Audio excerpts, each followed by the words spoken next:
बदजुबान MP के मंत्री विजय शाह के मामले में सुप्रीम कोर्ट ने एसआईटी बनाने का आदेश दिया है। कल रात 10 बजे तक एसआईटी बनाने का आदेश दिया गया, यानी इस मामले में अब एक टाइमलाइन भी सामने आ रही है। एक साफ तौर पर आदेश यह सामने आया है कि एसआईटी में एमपी कैडर के 3 आईपीएस अफसर भी होंगे, जिसमें एक महिला आईपीएस ऑफिसर भी होंगी। एसआईटी जांच की निगरानी सुप्रीम कोर्ट करेगा, यानी सुप्रीम कोर्ट की निगरानी में अब इस मामले की एसआईटी जांच होगी। सुप्रीम कोर्ट ने कहा है कि जो हमारे देश के नेता हैं, नेताओं से अच्छे आचरण की उम्मीद की जाती है, यानी इस बयान को लेकर सुप्रीम कोर्ट भी काफी नाराज नजर आ रहा है। उसका रुख, उसका रवैया काफी सख्त नजर आ रहा है। शुभम हमारे संवाददाता इस वक्त हमारे साथ मौजूद हैं। शुभम, देखिए अब सुप्रीम कोर्ट ने अपना रुख तो बिल्कुल क्लियर कर दिया है। अब सबसे बड़ा सवाल यह है कि विजय शाह, जिन्होंने यह शर्मनाक बयान दिया, वो क्या नैतिक जिम्मेदारी लेते हुए कम से कम अब अपना इस्तीफा सौंपेंगे या फिर उनसे इस्तीफा लिया जाएगा, उनके खिलाफ कोई एक्शन होगा? क्योंकि अभी तक तो कुछ नहीं हुआ। बिल्कुल ठीक कहा आपने समीर। और इस पूरे मामले में अगर आप देखें तो सबसे पहले हाईकोर्ट ने स्वतः संज्ञान लिया, एफआईआर करने के आदेश दिए। विजय शाह ने सुप्रीम कोर्ट का दरवाजा खटखटाया और वहां से भी उन्हें फटकार ही मिली। सुप्रीम कोर्ट ने तो राज्य सरकार से भी सवाल पूछा कि आपको कदम उठाना चाहिए था, हाईकोर्ट को क्यों उठाना पड़ा। और अब उसके बाद एक एसआईटी गठित की गई है, क्योंकि मध्य प्रदेश पुलिस जो शुभम मैं आता हूं आपके पास। बड़ा सवाल यही है कि क्या वोट बैंक के कारण मंत्री विजय शाह को बचाया जा रहा है? ये एक बड़ा सवाल है। मैं आता हूं आपके पास। पीयूष पांडे भी इस वक्त हमारे साथ सुप्रीम कोर्ट से मौजूद हैं। पीयूष, बहुत सख्त रुख है, बाकायदा सुप्रीम कोर्ट की निगरानी में एसआईटी बनाने की बात कही गई है, एक डेडलाइन दे दी गई है। सुप्रीम कोर्ट में इस मामले को लेकर क्या हुआ, क्या रुख था अदालत का, जरा बताएं। बिल्कुल समीर, देखिए सुप्रीम कोर्ट इस मामले में बहुत सख्त था और सुप्रीम कोर्ट खास तौर पर इस बात से नाराज है कि आपने ऐसा बयान दिया और उसके बाद कोर्ट के सामने आप माफी मांग रहे हैं। और सुप्रीम कोर्ट ने ये कहा कि हम आपकी माफी को स्वीकार नहीं कर सकते हैं, और अगर इस तरह से आप बार बार सुप्रीम कोर्ट में माफी मांगते रहे तो इसे अवमानना माना जाएगा। और सुप्रीम कोर्ट ने कहा चूंकि लॉ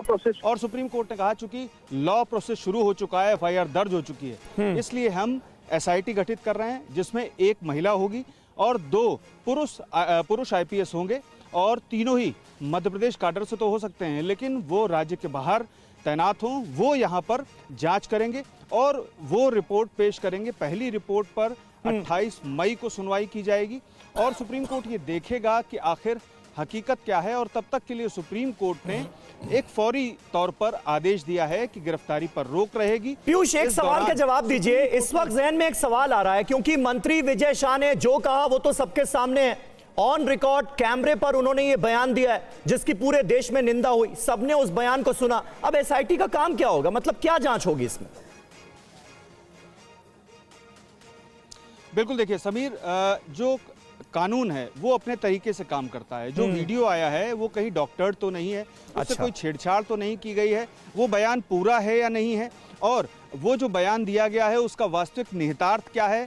क्या ऐसा तो नहीं था कि वो कहना कुछ चाहते थे और गलती से वो बीच का जो पोर्शन हो वो रह गया हो। इस तरीके की तमाम स्थितियां होती हैं, उन पर गौर किया जाता है, और अगर कहीं से भूल सामने आती है तो इस मामले पर अदालत का रुख थोड़ा सा, जो अभी इतना सख्त रुख है सुप्रीम कोर्ट का, उस रुख में थोड़ा सा परिवर्तन आ सकता है। लेकिन अगर स्थितियां स्पष्ट तौर पर ये सामने आती हैं एसआईटी के कि जांच में ये पाया गया कि कहीं कोई भी खामी नहीं है और जैसा वीडियो है वस्तुतः स्थिति भी वैसी ही है, तो ऐसी स्थिति में सुप्रीम कोर्ट का रुख यही होगा कि आप हमारे सामने माफ़ी ना मांगे और किसी भी तरह की राहत की उम्मीद ना करें। अब देखना ये होगा कि जो एसआईटी की फर्स्ट रिपोर्ट होगी उस रिपोर्ट में क्या कहा जाता है। चूंकि सुप्रीम कोर्ट ने इस मामले में स्पष्ट आदेश कर दिया है, अब 3 आईपीएस जो होंगे जिनकी एसआईटी होगी वो हर एक पहलू पर जांच करेंगे। हर एक पहलू का सेंस ये है, ठीक है, एसआईटी अब इस मामले की जांच करेगी। गिरफ्तारी पर रोक है फिलहाल मंत्री विजय शाह की। शुभम,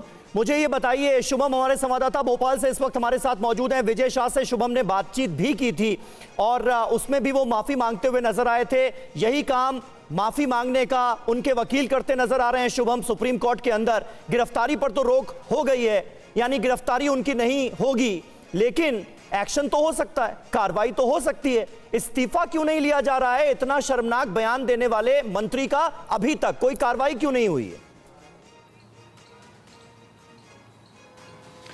देखिए समीर, यही सबसे बड़ा सवाल है और यही हाई कोर्ट भी पूछ रहा है और सुप्रीम कोर्ट भी। हाई कोर्ट भी आप देखिए कि स्वतः संज्ञान लिया और कहा गया कि 4 घंटे के भीतर एफआईआर होनी चाहिए। एफआईआर लिखने में 3 घंटे पुलिस ने लगा दिए। उसके बाद जो एफआईआर सबमिट की गई उस पर भी हाई कोर्ट की ओर से मध्य प्रदेश पुलिस को फटकार लगी कि ये कोई एफआईआर है, ऐसी धाराएं लगी है, इस तरह की एफआईआर लिखी है कि आसानी से ये रद्द की जा सकती है। और उसके बाद जब विजय शाह ने सुप्रीम कोर्ट का दरवाज़ा खटखटाया तो वो सारी की सारी चीज़ें हमारे सामने हैं। अब जो सवाल आपने किया कि इस्तीफा क्यों नहीं हो रहा है, आप देखिए कि इसमें सरकार और संगठन यानी कि बीजेपी की ओर से कार्रवाई हो सकती थी और सरकार की ओर से विजय शाह पर कार्रवाई हो सकती थी। पार्टी हो सकता है निष्कासित कर सकती थी, सरकार जो है मुख्यमंत्री मोहन यादव अपने मंत्रिमंडल से बाहर कर सकते थे, मगर वो सब चीज़ें नहीं हुई। मुख्यमंत्री मोहन यादव तो सामने आए और उन्होंने कांग्रेस से सवाल कर दिया कि आपने केजरीवाल का क्या उस वक्त इस्तीफा हुआ था, सिद्धरमैया का इस्तीफा हुआ था, तो इस तरह की बातें मोहन यादव ने कर दी और इशारों में उन्होंने ये चीज़ स्पष्ट कर दी कि इस्तीफा नहीं होगा। ये चीज़ उन्होंने अपने बयान में नहीं बोली कि इस्तीफा नहीं होगा, मगर इशारों में उन्होंने सारी बात बोल दी। दरअसल विजय शाह 8 बार के विधायक हैं, गोंड जाति से आते हैं, आदिवासियों में अपनी अच्छी पैठ रखते हैं और कहीं ना कहीं अब ये बात स्पष्ट तौर पर कहना चाहिए समीर कि पार्टी आदिवासी वोट बैंक को साधने के लिए विजय शाह का इस्तीफा नहीं करवा रही है। मगर यही विजय शाह ने जब 2013 में पूर्व मुख्यमंत्री शिवराज सिंह चौहान की पत्नी को लेकर आपत्तिजनक बयान दिया था तो कुछ ही दिनों बाद उनका इस्तीफा ले लिया गया था। ऐसे में बड़ा सवाल यही है तमाम इंसिडेंट्स इस वक्त भी लोगों के जहन में एक बार फिर ताजा हो रहे हैं।